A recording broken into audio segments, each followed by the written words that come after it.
someone said to me, I can't make a decision about something. And they said, well, do the work on it and find your answer.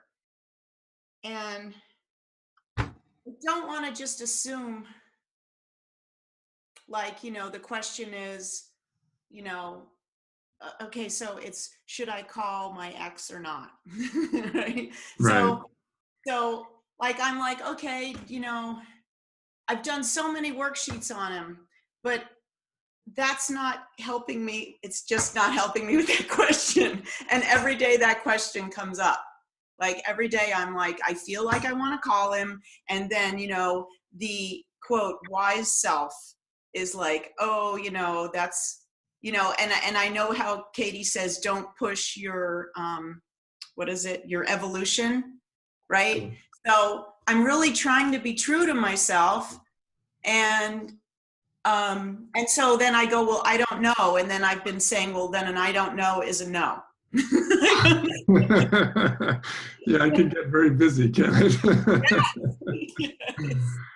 Yes. Yeah, that's a common one for all of us. I know, me included.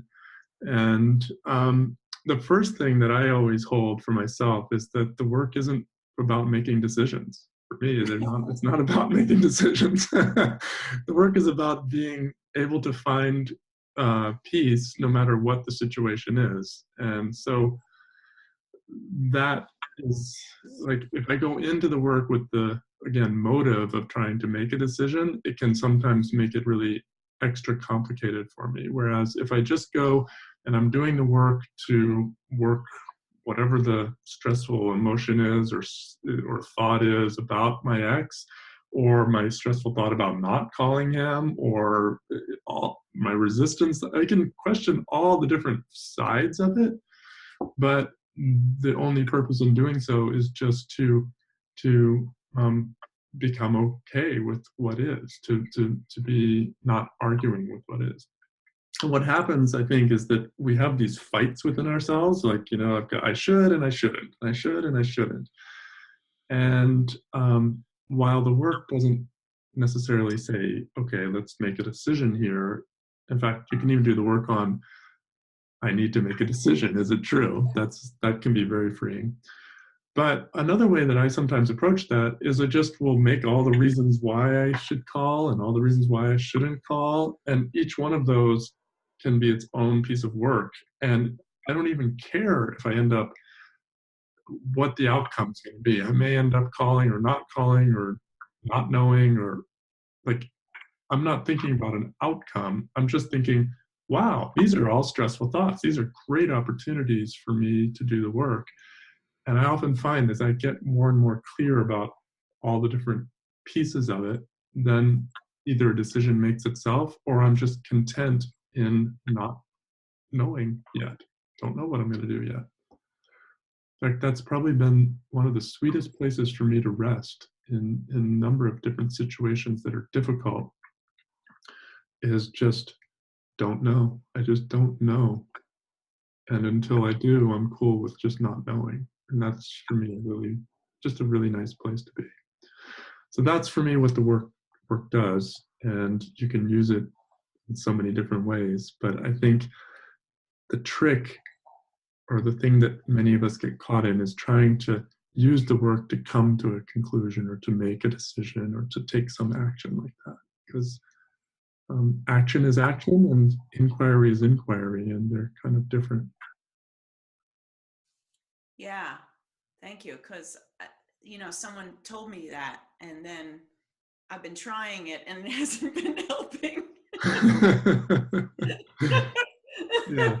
They said, do the work on it and you'll find out. And I've been like, I'm not finding out. So, Yeah. And they may have a genuine experience of they did the work on something and they just got really clear, and and that's fine too. There's yeah, just there's no absolutes in this work. But I tend to experience it on the other side of, most of the time, doing the work to try to come up with a yeah, solution to a problem, or a decision, which is the same idea. It's different. Like, there's problem solving in the world, which is so necessary. It's so important part of my life. Problem solving, working out solutions to things. I use that kind of thinking in everyday life, and it's very helpful, but it's different than inquiry. Like when I come to inquiry, I'm not trying to solve my problems. I'm trying to just look at what are the stressful thoughts and what's causing me pain, and So that's pretty why, much it. if you were to give me a simple answer to why you do inquiry, what would you say it is?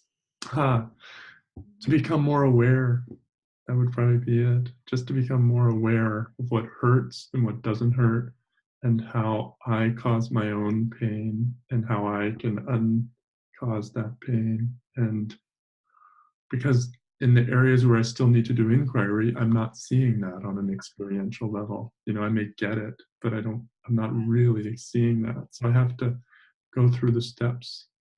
And when I do, I often become clearer, more aware. It's that analogy, which I love from Loving What Is, of if you have your hand in the fire and you're not aware that your hand's in the fire, and you're like, why is my hand hurting so much?